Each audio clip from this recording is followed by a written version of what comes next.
Good evening, everyone. Welcome to my weekly Node-RED live stream.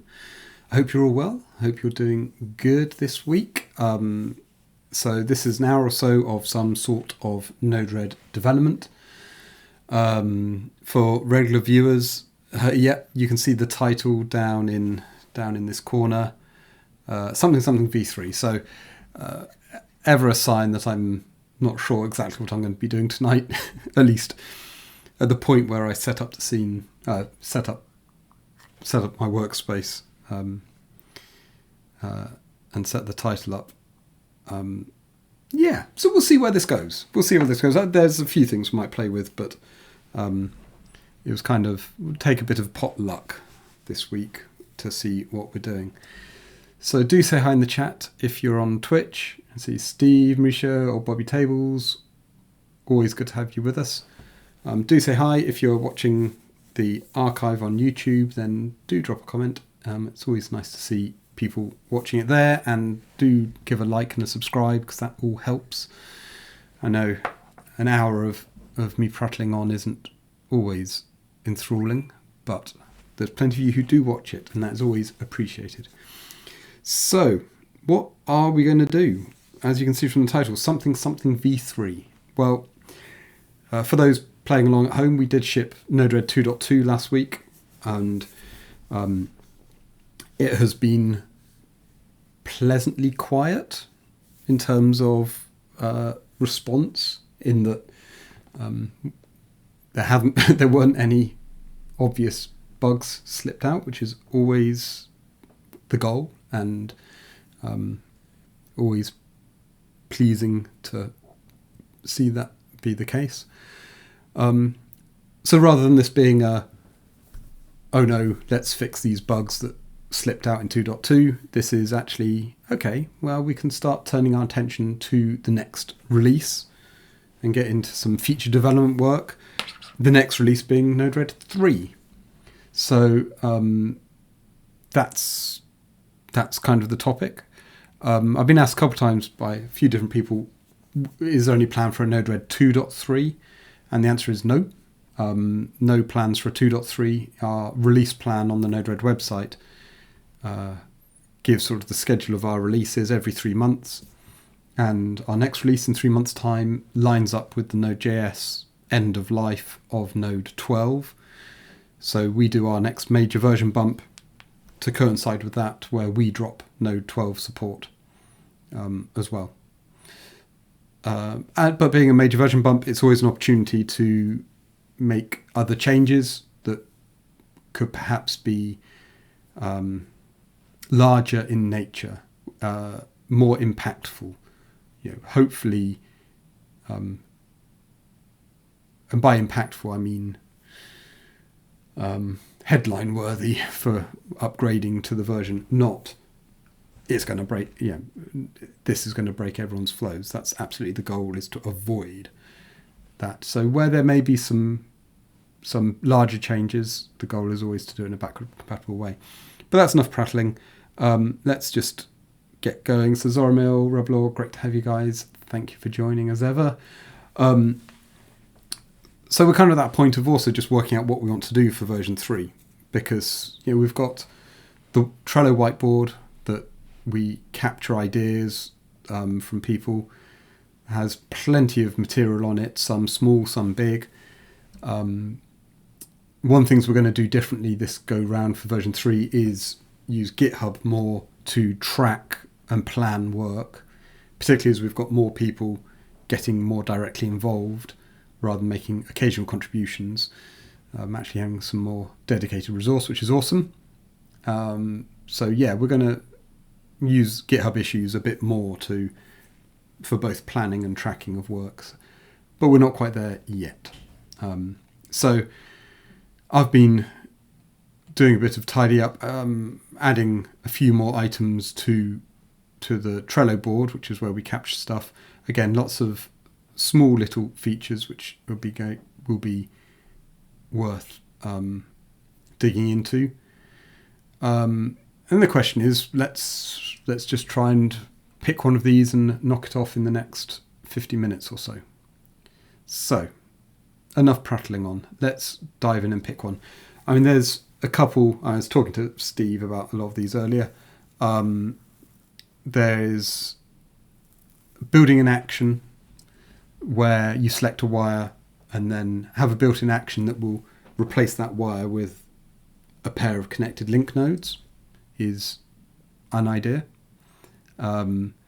There's this idea around being able to select a bunch of nodes, and like you can turn a bunch of nodes into a subflow, be able to extract a bunch of nodes and replace it with a link call node setup. That's a bit trickier because with the case of a subflow, we have somewhere to put the nodes we're moving. In this case, it's less clear what we should do with the nodes. And there's a whole bunch of stuff, but really I'm just trying to scan through this list and pick something that's interesting that I can kind of we can start playing with around in the editor now, so you guys are entertained and it's interesting, and hopefully you guys learn something as we go.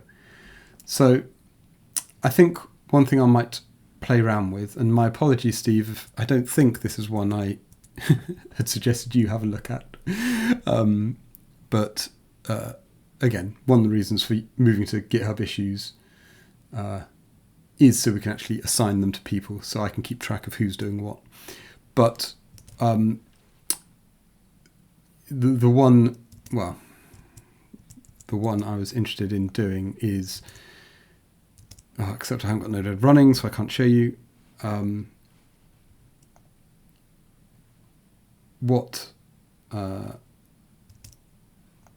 Thanks, Steve. What we're going to do is look at the node info property table, which I need Node running to show you. First, we're going... Okay, so I'm in the dev branch. This is all up to date.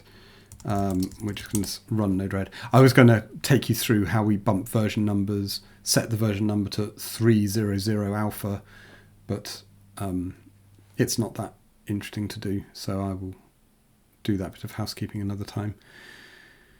But yeah, that is certainly something we do once we ship. Now the master branch is 2.3. Dev branch becomes 3.0. So let's pull up Locus, and boy am I zoomed out. Why am I so zoomed out? I know I'm zoomed out. I was taking screenshots. Right. So what I want to look at is this info table down here. That when you've got a node selected and you can expand it and you can see more properties, yeah, useful to see the raw underlying properties. What we want to be able to do is, just like you can in debug, where you get these copy tools so you can copy the value, what we want is to have the copy value button when you hover over these values, because it's useful when you want to copy a configuration from one node to another a bit more selectively. You can at least copy the raw properties out. Now, it's not going to work for everything. Say a change node, the actual rules are encoded in this array. So yes, I could copy that JSON array, but I wouldn't be able to paste that anyway to apply it. So hold that thought. That's for another time. But right now, the challenge I've posed myself is the allegedly simple task of just enabling the copy button on this table.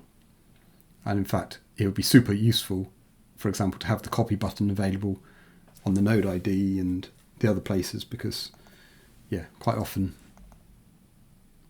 you want to be able to copy that. So that's what we're going to do. So where do we begin? Well, we begin in the beginning. So we're in the Node-RED code base. Let's get this all so you can see it. I can't zoom that sidebar. So we're going to go into packages, node modules, at Node-RED, editor client, source, JavaScript. If you've been watching previous weeks, you should know this by now. we go into the UI and we down here we want tab info. So tab info is the component that is that the info sidebar tab. The naming is hopefully what you want it to be. And then there's a whole bunch of stuff in here. So let's just collapse that down a bit. And yeah. So something we've just done in Flowforge Codebase is set some standard code linting rules across all of our code, and I did the work to migrate our existing code, which it's not like there's tons of code, and yeah, the question has been asked, should we establish some linting rules for the Node-RED code base? And we probably should, but that isn't for tonight. So I think where we want to go look down here is refresh selection. So that gets called whenever what is selected gets changed, which in turn calls refresh. So in fact, it's not refresh selection, it's refresh we want to go look at. So this gets called whenever the selection changes, and with one argument passed in. So if you pass in null, we don't care about that. If it's an array, you've got lots of things selected, we're not going to worry about that case for the moment. Else we come down here and a single thing is selected. See, for people who sometimes say I don't comment the code, I sometimes put comments in. And, there we are. A single thing is selected. So there's a bunch of logic around working out what it is, what we want to present it as. And then we start down here, prop rows. So it's all of this prop row stuff you can see percolating through. Each one of those is a row in the properties table. So we need to look at, okay, how can we add the copy button? And I think I'm going to keep it relatively straightforward, and I'm just going to deal with the ID to begin with. This one. Yeah. Because once we've solved it for this one, it should be pretty much the same for everything else. So I'm just trying to find where is the row for that thing? It's here. So what it does is it creates the row in the table. Then depending on what type of thing it is, it basically that block, depending on what type it is, it goes and works out what is the message catalog label to use, and it sets the first cell of the row to be that label. So in this instance it says flow, and when I select node it says node, and then in the second cell of the row it appends the node ID. But crucially, it's not just the node ID, it appends the result of red.utils.createObjectElement. And it's createObjectElement which does the standard work of creating the UI representation of that type. And that's what is reused with debug. We use it here and in context sidebar, lots of places. So the question is, and this is where I'm going to fall flat if I've misremembered how this works. Let's go have a look at create object element. Create object element, which for silly reasons internally in the utils class, in the utils file, is called build message element. So let's go have a look at build message element. So build message element takes two arguments. One, the object you want to build the element for, and then a bag of options. All of these options, and I'm pretty sure in previous videos we've looked at these options. That's good. So you can see at the moment we don't pass in any options. So we get the absolute vanilla object element. The fact it's a string, it's got the quotes, but it hasn't got the tools. What we want to do then is work out, okay, given all of these, what's the secret? what is the secret combination to pass in the options bag to enable the copy button? Sadly, it's not as simple as a copy button flag. And that's just the way this internalish API has kind of evolved. And yeah, it's ripe for some neatening up and simplifying for sure, but that's not what our purpose is tonight. What I want to find is, I'm just scanning through, looking for where do we add the copy tools. It's just dealing with all the types that it can display. Is it expose API? I don't think it's expose API. Oh, and then it falls out. Okay. Build message summary, check expanded, make expandable. No, okay.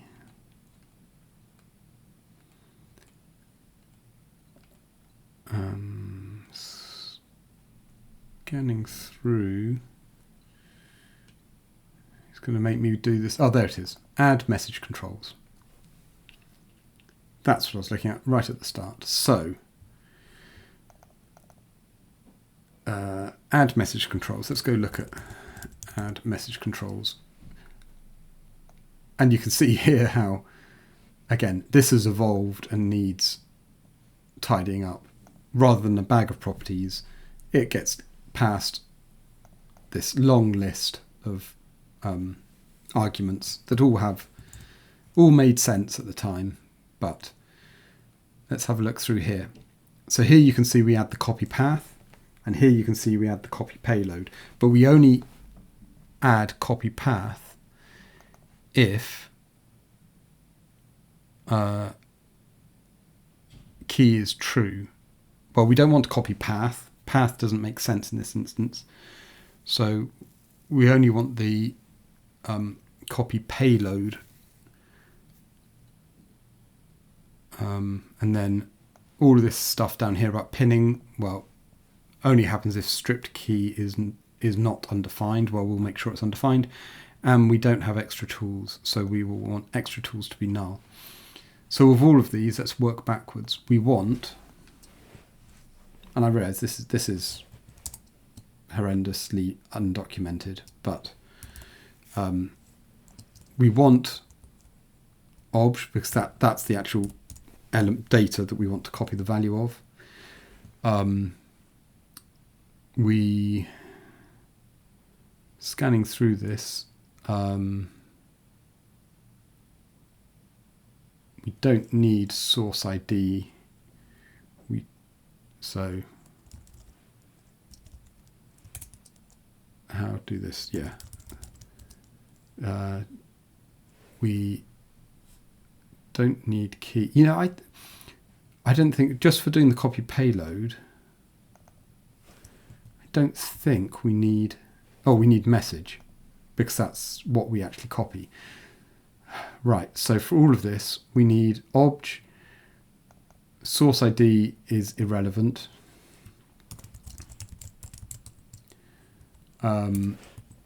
Key is irrelevant, but in fact, key should be undefined because we don't want the copy path tool.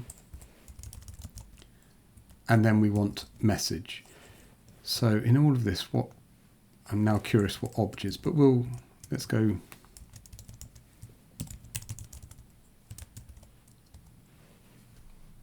Okay, obj is where we actually want to attach the tools.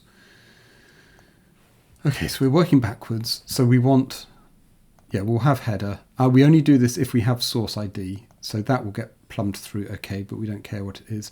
And we want path to be undefined. So if we go back up, we want source ID and path. So source ID, and where's path come from? Yeah, and path. So source ID, I'm just going to use node ID for random reasons, and then path. I'm going to call node ID. Yeah, that should be irrelevant. Okay, so by passing those two in as in the options bag for create object, if we now refresh, and yeah, that's, oh no, sorry, I got distracted by the flow library's just restarted itself of its own accord, which is always not ideal. Okay, progress. We've got path and we've got copy value. Oh, we needed path to be null. Is that right? We want path to be undefined. Yeah, so we don't even need to pass it in. The key thing is we have to have source ID in order to get the tools to display.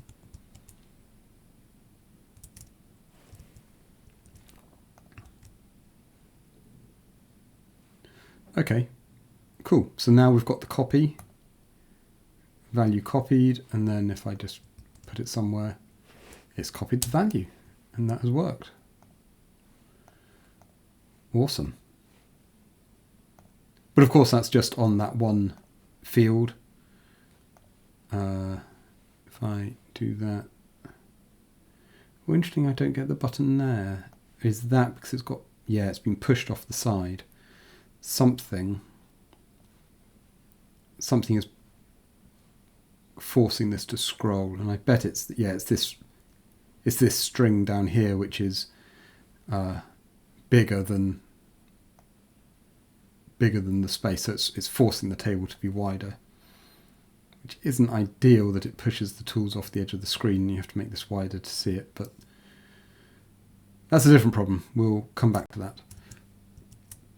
The key point, so wherever we do this red.utils.create object element, in order to enable the copy tools, we just need to pass in a value for source ID, and it doesn't matter what that value is, but I'm going to, I think, just consistently pass in the node ID because that's semantically makes sense. The source of this information is that node. Yeah. So if I highlight that and I just scroll down to find each occurrence of it, well, there's no point having a copy tool on something that is undefined. Where's the next one? Here. I think it's just those three. The one we've just done, the undefined one, which we'll ignore, and that one. Okay. So what have we got now? I select a node and expand it, and then yeah, we have the copy button on all these values. And I think that demonstrates one of the challenges we have, and might be interesting to think about 3.0, how we tidy this up. We have a lot of legacy properties or legacy property types. So here you can see we've got a bit of a mix of booleans and a string. And that will just date back to a very old bit of logic that allows the value to become a string. And we have logic in the runtime side that knows to handle both true booleans and also string representations of booleans. But that's interesting. If I copy undefined, let's just have the console open. It's an easier place to paste stuff. Yeah, copying undefined doesn't actually do anything. If I select the function node, and yes, okay, I've got to scroll to see the button. Hit value copied. Now I can paste, and there I have the function. So that was easy. That was easy. So what I might do is, right, we're going to do some housekeeping. Here we have build message element, and the fact we expose it under a different name. Let's fix that. we are going to rename the function internally to create object element. So at least now, yeah, you don't have to, well, at least now the naming is consistent. And let's just quickly add a few notes to the documentation for this function. And again, you guys watching me write documentation is probably as interesting as watching paint dry, but create a DOM element representation of obj as used by debug sidebar, etc. Again, it doesn't need to be, we're not writing award-winning narrative here. We just need to make enough notes so it's clear what this stuff is about. So create a DOM element representation of obj as used by debug sidebar, etc. Should we do proper Java doc style? No, I can't.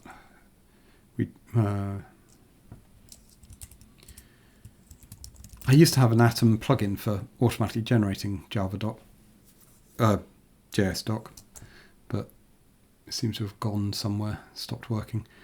Prams, or is it Pram? I never remember. I'm sure someone can correct me.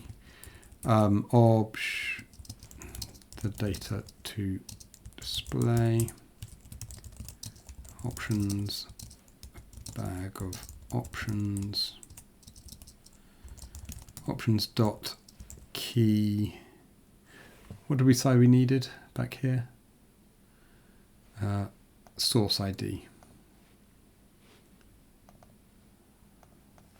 Yeah, I'm not going to document them all because I can't, I'm not going to spend the time reverse engineering to remind myself all the subtleties over what all these different things do, but we can at least, if you want the copy value button, then set source ID. If you want the copy path button, also set path to the value to be copied. Yeah, root. Yeah. Anyway, that's enough notes. That will. If that comment had been there, we would have got this going in 5 minutes rather than the 20 minutes it's been. So that's neat. So we can now copy those values straight out of there with one click. Now there's other stuff, interesting stuff to consider. There's a bunch of usability enhancements to consider with this properties table. One of the things Steve and I were talking about earlier was if you've got multiple nodes selected that are of the same type, or even just multiple things selected, whether there's some way to be able to do a bulk edit of those nodes down here. So, I mean, there's already some actions you could do. We've already, on plenty of live streams, we've done like, deactivate selected, disable selected nodes, for example. Well, again, it's all well and good having those actions. It's all well and good the user choosing to add keyboard shortcuts for them, but there is something to be said, and I'm sure I've said this on live streams before, having a toolbar here of, or a sort of contextual menu here of things you could do with the current selection, like disable, enable, align. The other option, of course, being adding right-click support and having a proper context menu. That's another thing. But in terms of the property selection, what if this was editable? So what if this let you actually change, if you knew what you were doing, to change these values to whatever you want? Now, the hard part is we don't have the editor puts full reliance on the node edit dialog and custom code the node provides to ensure these values are set properly. You can see, whilst in many ways you can infer from the name of the property which property in this table it might refer to, that's not a given in all cases. And also, we know some nodes have a slightly unusual set of properties around how they, sort of true, false, or a string. There are some old nodes that have a property that started out as a Boolean, but then they needed a third value. So sometimes they're Boolean, sometimes they're not.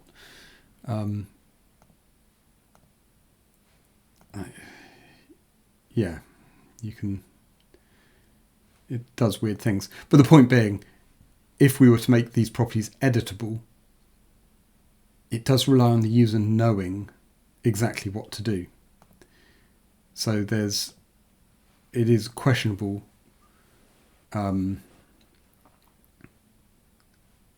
if we allowed these to be arbitrarily edited, could the user make a real mess?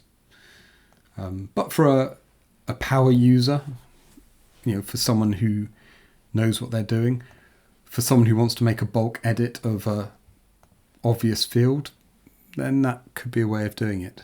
I don't know is the honest answer. I don't know if there's a obvious way of doing it. There's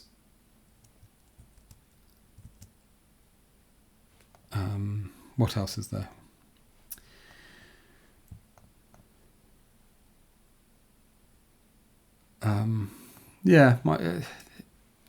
There's lots that we could do, as ever, and I don't know. But for the moment, it's a minor win, but adding the copying button to this table is worthwhile. So let's just go through the ropes of getting a pull request in. It might not be much, but it's worthwhile. So we want to check out a branch.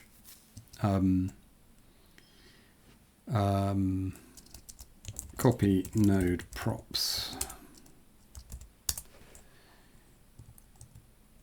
And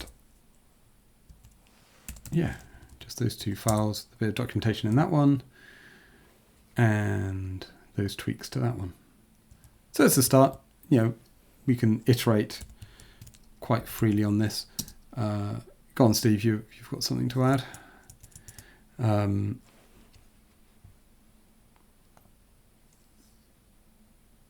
I may hold back committing that until Steve comes back with a wonderful bit of insight. Updating property table on selection, click.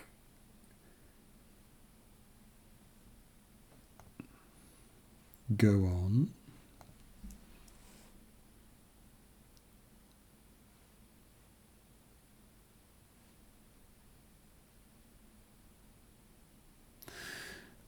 Okay, so updating the property table on selection click in the info tab while the editor is open. Yep, okay, so that's, I need to page back in. So this is, all right, let me finish what I'm doing. Doesn't change this commit. We definitely want this commit. We might just bundle up one pull request with a few commits in. So add copy value button to entries in node props table of info sidebar. Good.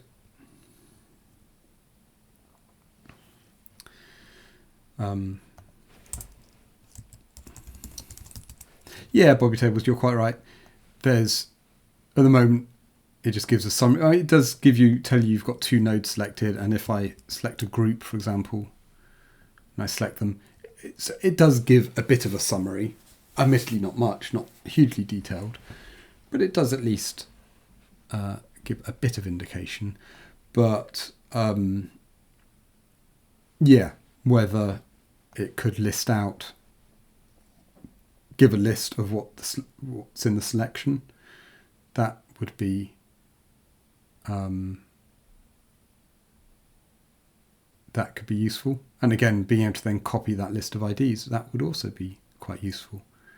Okay, so got a couple different things here. Let's not dally. Let's just crack on. So first up, Steve. So this is the fact. Okay, at the moment, we update what is shown down here based on your selection in the main workspace. And notice how we also change what is selected in the outline view as you click in the workspace. If I click on something in the outline, if I change the selection in the outline, notice it isn't changing the selection in the workspace. So it's kind of it's a one-way thing. I can change the selection in the workspace and it changes the outliner. If I change the outliner, it doesn't change the workspace selection. So by extension, it doesn't change what is shown down here. For what you can do is go on one of those and hit find in workspace. And again, that doesn't select it. So there is a question over should selecting things in this tree select things over here. Because look, if I select multiple things, you can see it does reflect the selection over here. So should I be able to, if I selected a node in here, should that select, should the selection here reflect over here? Now, so that's one part. The other part is, should clicking over here change the view down here in the bottom? And it is true to say there is absolutely an inconsistency here, that you can apparently have one thing selected here, a different thing selected here, and what's in this info sidebar doesn't relate to what's selected above. It relates to what's over in the main workspace. Now, one of the reasons, well, no, not one of the reasons. It is certainly true to say I did play round when we were doing the outliner of getting it right so that when you click over here, it changes over here. But for life of me, I can't remember why I stopped trying getting that to work nicely, and we have what we have. So I think, Steve, to address what you've described, we need to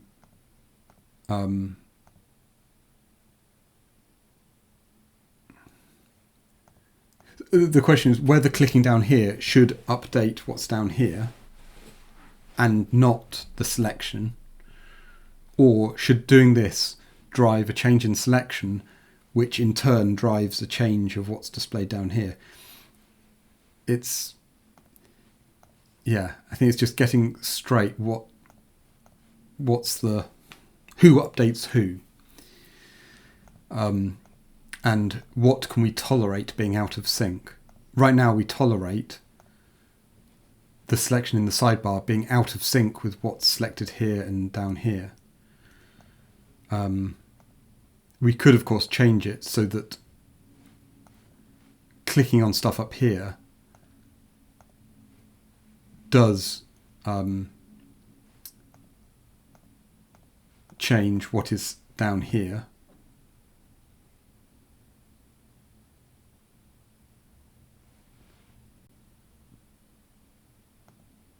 Yeah. Not the first time I've used the phrase, but we need to make sure the tail isn't wagging the dog. That logically, who owns responsibility for triggering a refresh of this info sidebar, this selection? And right now it's done based on selection change. Should that be done based on what's currently selected up here.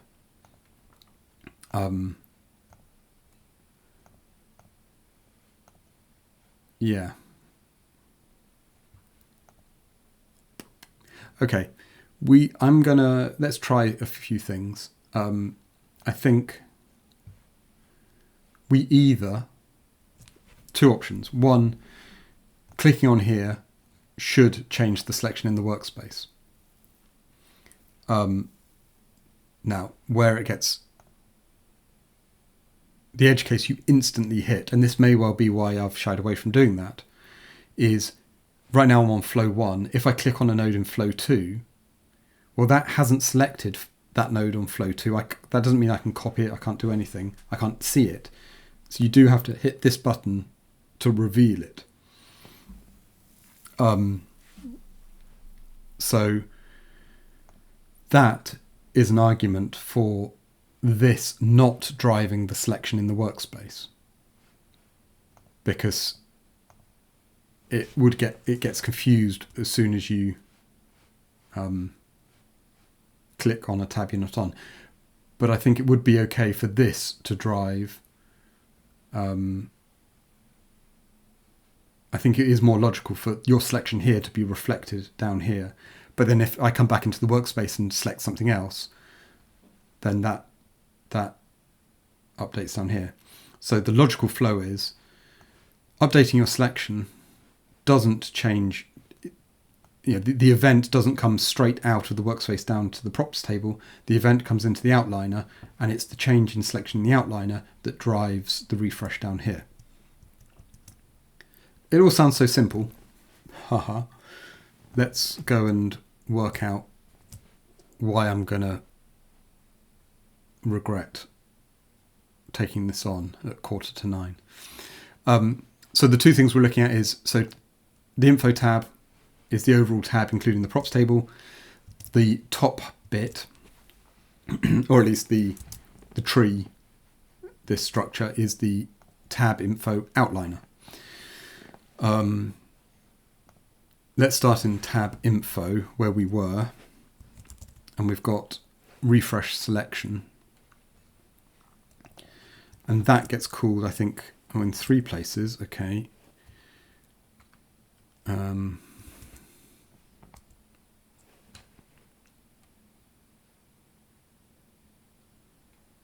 That's okay, that's okay, that's okay. View selection changed.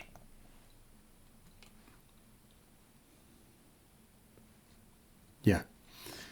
So this is hooking into the change, the event exactly as it's called, selection change. So whenever you change what you've selected, that triggers the refresh, which triggers the reselection.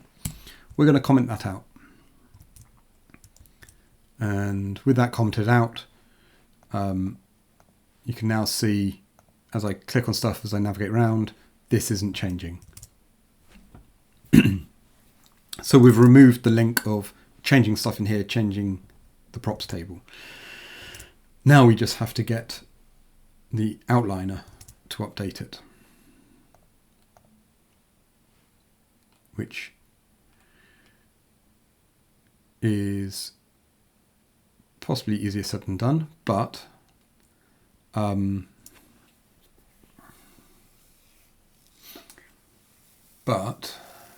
yeah, how do we do this? So it's the view selection changed event. If we go look in the outliner, there should be, but there isn't. I was expecting the view outliner to have that event, to be listing on that event as well.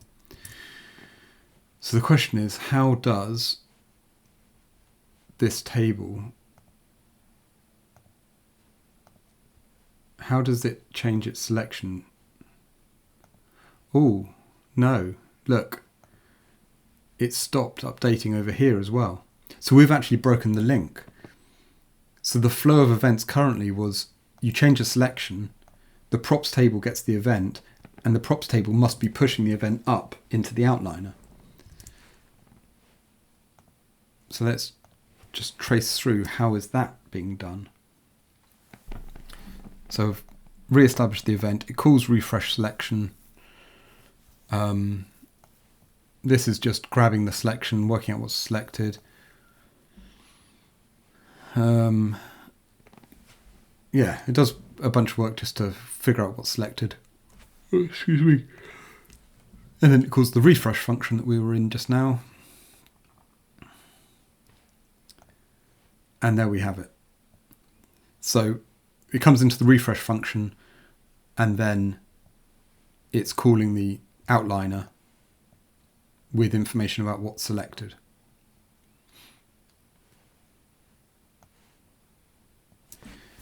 Okay.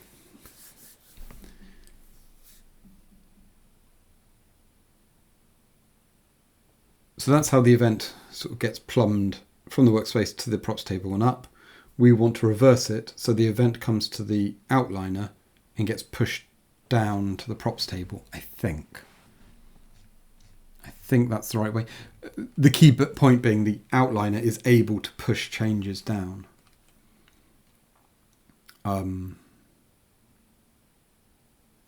Or we don't change that flow of events, but we also add a way for something to push down. Because I think, yeah, we expose refresh here. So the question is, can the outliner, when you click around in the outliner, where do we know? Where do we capture that information? So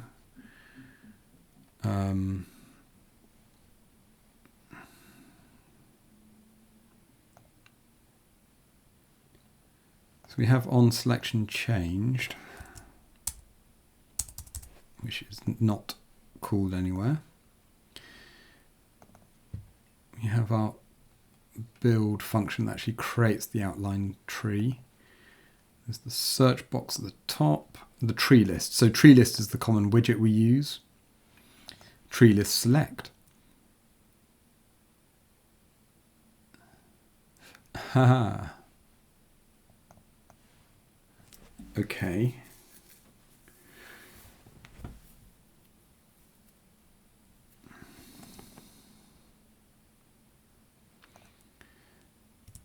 So what I've just spotted, okay, we haven't got any config nodes. Let's go and create ourselves a config node. And is a broken node the best example? No.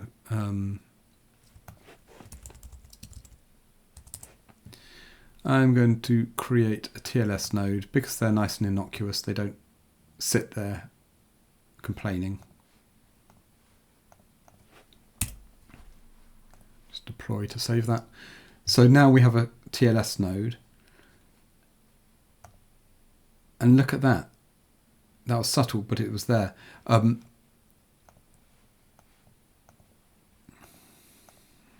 Except let's refresh because I think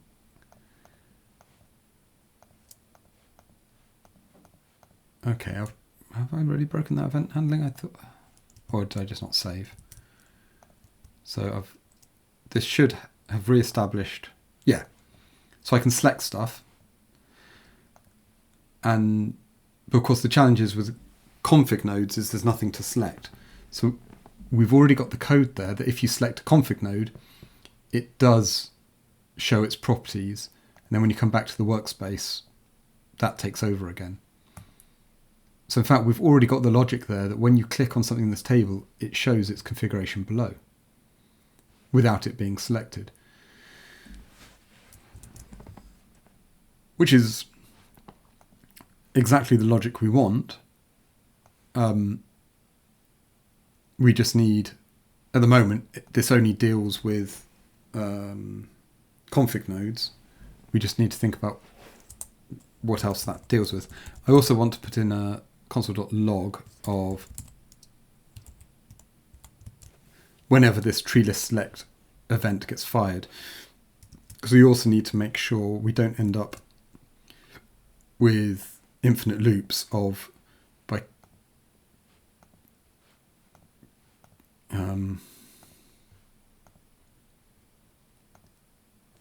so you can see in the console when I click on stuff it's logging things. when I select up here, when I select up here, and you can see it's changing the selection in the tree list, but it's not console.logging. So my worry was by selecting something up here, which is changing the selection, it would trigger the tree list select event, which would mean we wouldn't be able to distinguish between something programmatically setting it and us clicking on it. And that way can lead to sort of infinite update loops where one thing updates something, it updates the other, which updates, and you just end up causing Chrome to kill your browser tabs in short order when you get into loops like that. But that's good. So Nuxie Boys said, let's just reflect on this. Personally, I feel this leads to issues. Yeah, there could be, depending on which interaction highlights the item, i.e. workspace or sidebar selection. If in different scenarios leads to the info not reflecting what's highlighted, then users may not realise and read the info as if it's about the selected item, which may not be the case. Surely, whether it's selected via the workspace or the sidebar, the bottom info pane should reflect the highlighted item's information. Yes, I agree. We already have, but there is already a bit of a disparity over the fact there are things in the outliner that aren't visible. So, for example, you can come down into subflows. You can, I have a group called potato that's misspelt. Look at that. You can have config nodes.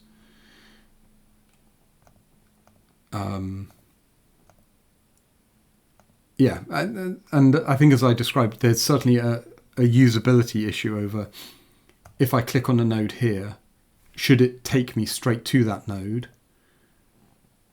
Instead, we've chosen sort of a two-step thing that if you want to go to that node, you have to click the magnifying glass. Now, there is certainly a question about, okay, should doing that select the node as well? That's a little quirk to look at. But anyway, we could go around in circles. Right now, I just want to kind of try out what we're looking at. So we are going to basically we need to work out what the object is. At the moment, we only care. So you can see here are some commented out attempts to update the selection in the workspace based on what you've clicked. So you know, true to my word, I have tried it, but it's been commented out for reasons. We want to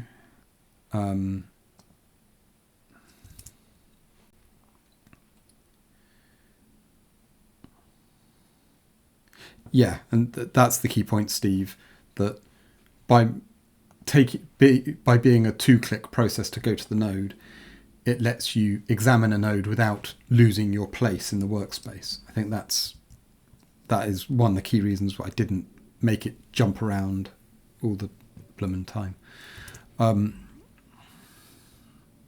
Just trying to... So in the tree list element, we've only got the ID. We don't actually have the full object. So item.id is the ID of what's been selected, which may or may not be a flow object, because it could be you've clicked on this. You can see clicking on the headings in the table. Well, it's an item in the list with special IDs. So we want to ignore those, but if it's anything else, we want to retrieve it and display it. So for now, I think we're going to just forget about the special case of only doing this for config nodes. Let's just refresh the props table if you click on anything for any valid node or group.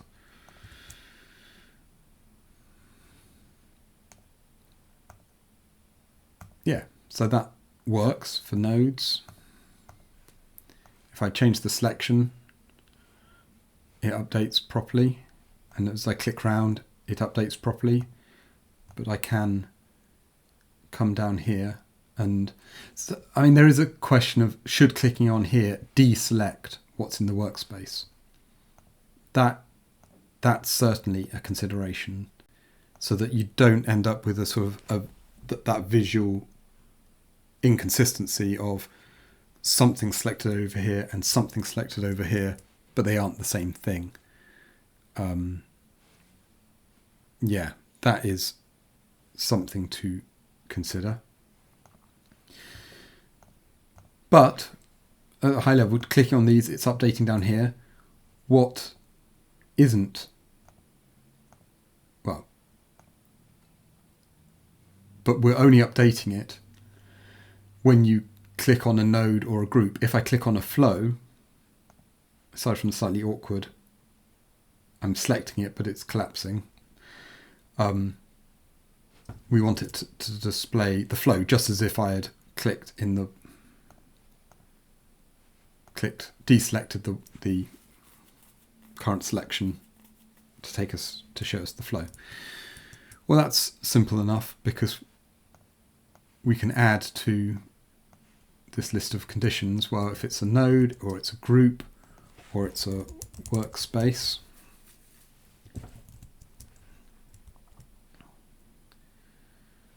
so now when I click on flow 2, yep, it shows flow 2. Flow 1. Yes, that is now updating the table for any of the types I can click on. If I click on a subflow, that's not being handled yet, but it will in a minute. So, so we add subflow to the list of types to go look up.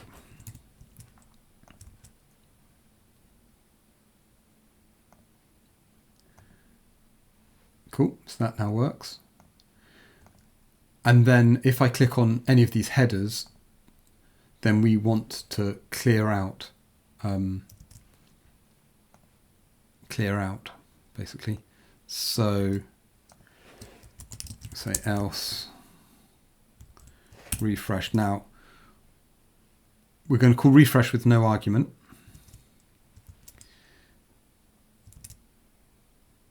Which might have a slightly unusual side effect. So I'm going to select the nvar function. I'm now going to come in here. No, sorry, didn't mean to do that. So nvar example is selected. I come in here and I select, say, this debug node. So we're seeing that debug node. If I now click on, say, the global config node header, it's now displaying the nvar example, because what that is, by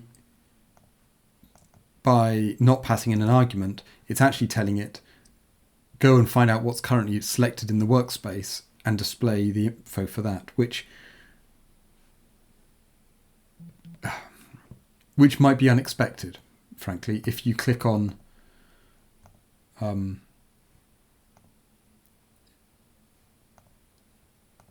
yeah, it does feel a little unexpected for it to do that. Let's go look at refresh. Does refresh have a way? Yes, it does. Rather than pass in nothing, undefined, I think I should just be able to pass in null, and that will blank it.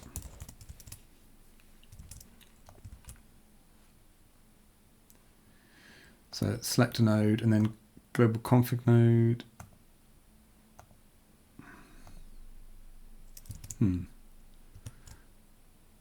That didn't do what I thought. Just refresh to make sure that change actually went in. So message.payload, yeah. So now it's blanked out the table, so at least it's somewhat consistent.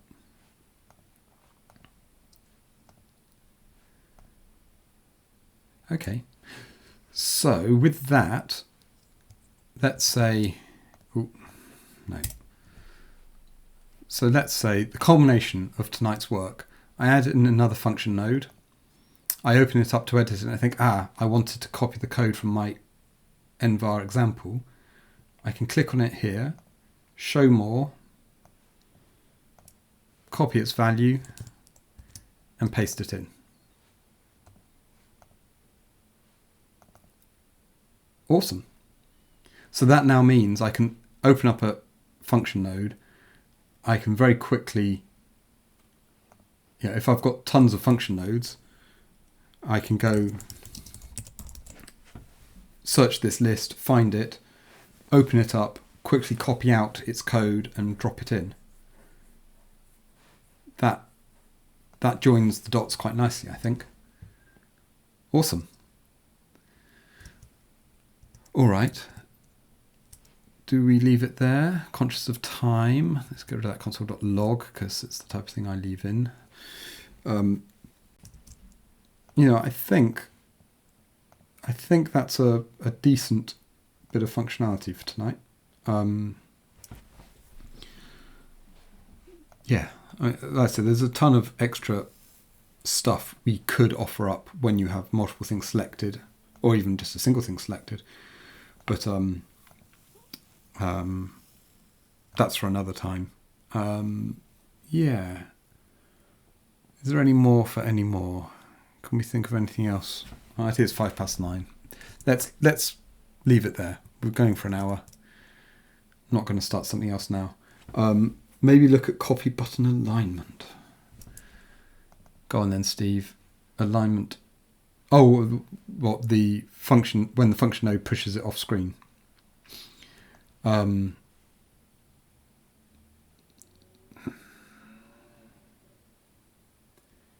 Yeah. So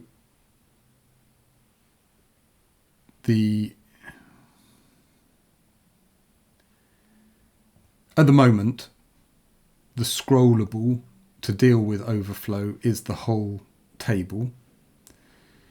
The question is, do we allow the individual cell to be scrollable?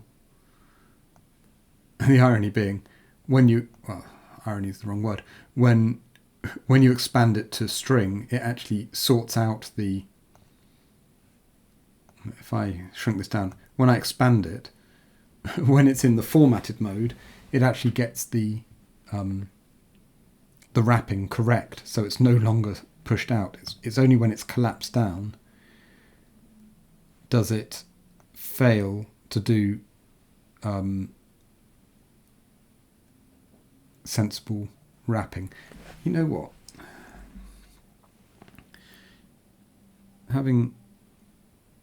So it's white space pre-wrap.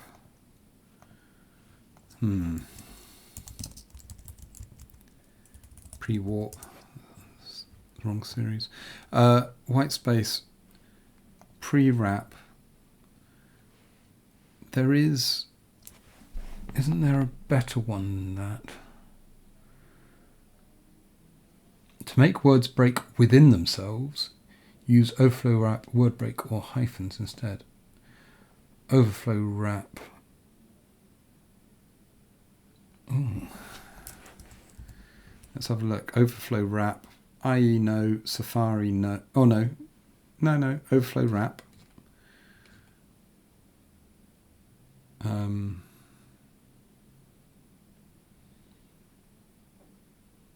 Text overflow is the other way of doing it. It's just trying to get the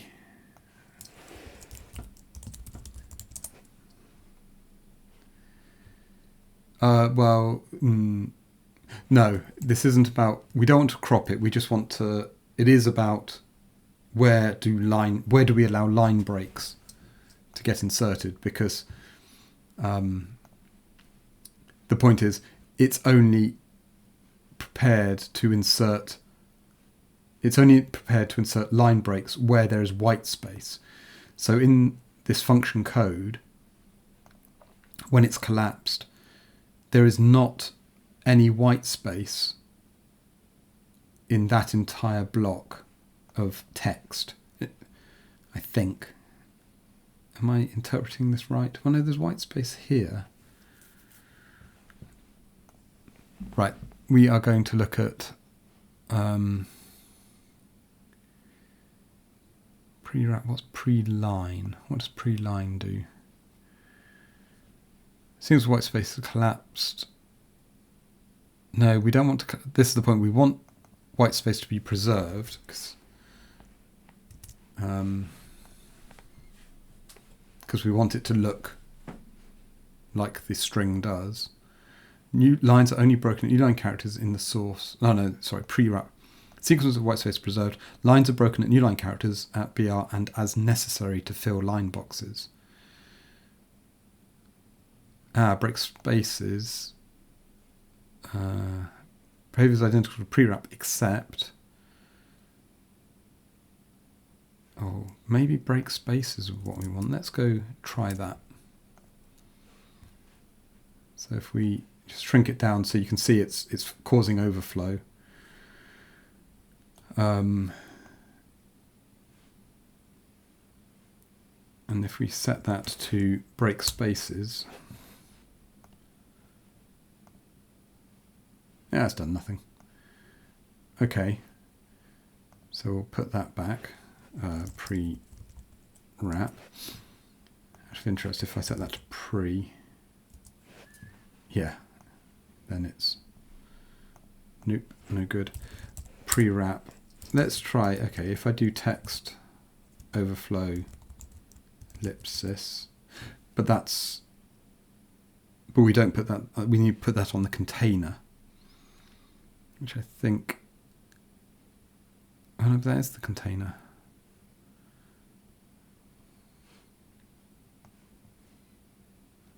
Oh, have I got,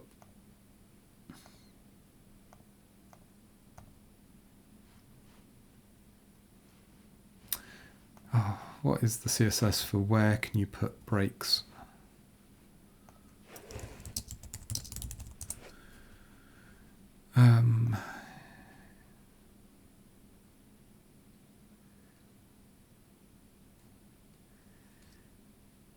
Can I use word break then?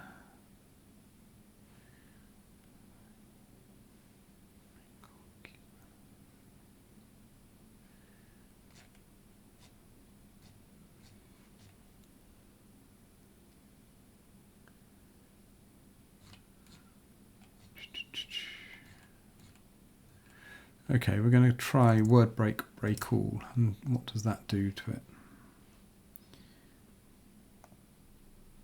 Oh, okay, let's just try that combination that Steve suggested in the chat. Set white space to pre. No, because there is value to having it wrap a degree, and as you can see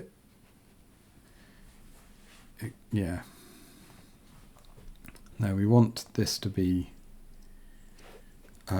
pre-wrap. We're not going to have text overflow. We're going to do word break.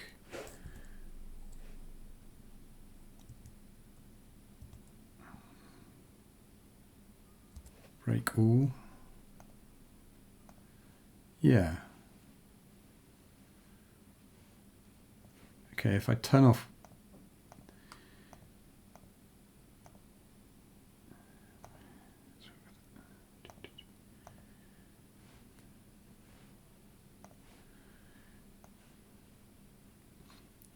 Okay, when it's tiny, if I enable word break break all, it's worked.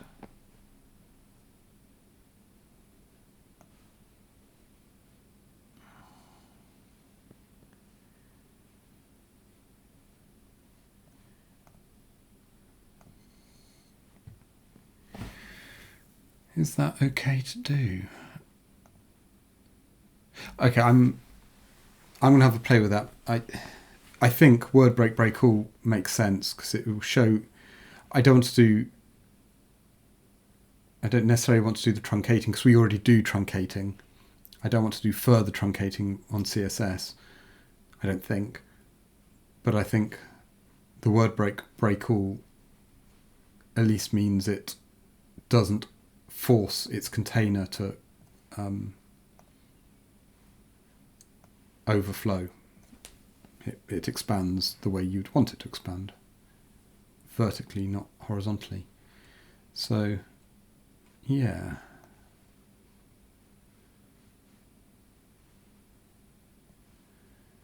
Yeah, you know what, I think I've lost it now, but whatever the change was, word break, break all.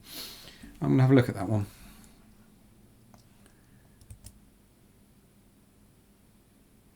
It certainly does solve the overflow problem for strings here. I just want to do a bit of sanity check, like in the debug sidebar, that it doesn't have an unexpected side effect in that context. Okay, well, let's just finish up what we were doing. So we have added update node info table based on selection in outliner. Yeah, that'll do us. That didn't work. Try again. Update node info table based on selection of outliner. Try. Awesome. And that's where we're going to leave it. That commit is on its way. We're going to push up the branch. We're going to raise the pull request against dev. We are going to, so it's a new feature, just delete the rest, shortcut, adds copy value button when hovering over node properties table in info sidebar, updates node properties table to show details of what is selected in outliner. This allows a user to edit a node, then whilst the edit dialog is open, select another node in the outliner, examine its properties and copy to the clipboard to paste into the open edit dialog. Yeah, awesome. Great pull request. And this can be the first thing we set to the 3.0 milestone. Awesome. Although that does seem to have pulled in a whole bunch of other commits. Why has it done that? Ah, no worries. This was me just syncing master to the dev branch, so it'll sort itself out in the merge. Excellent. We're going to leave it there. I'll noodle a bit on the word break stuff. I'll leave that tab open so I don't forget. Otherwise, we'll be back next week. Same time, same place, same shenanigans. Doing something interesting in the editor. As ever, if there's interesting stuff or particular areas you'd like me to play with, just let me know and we can dig in for sure. Awesome. I will say good night to y'all and have a good week. Until then, night all. Bye.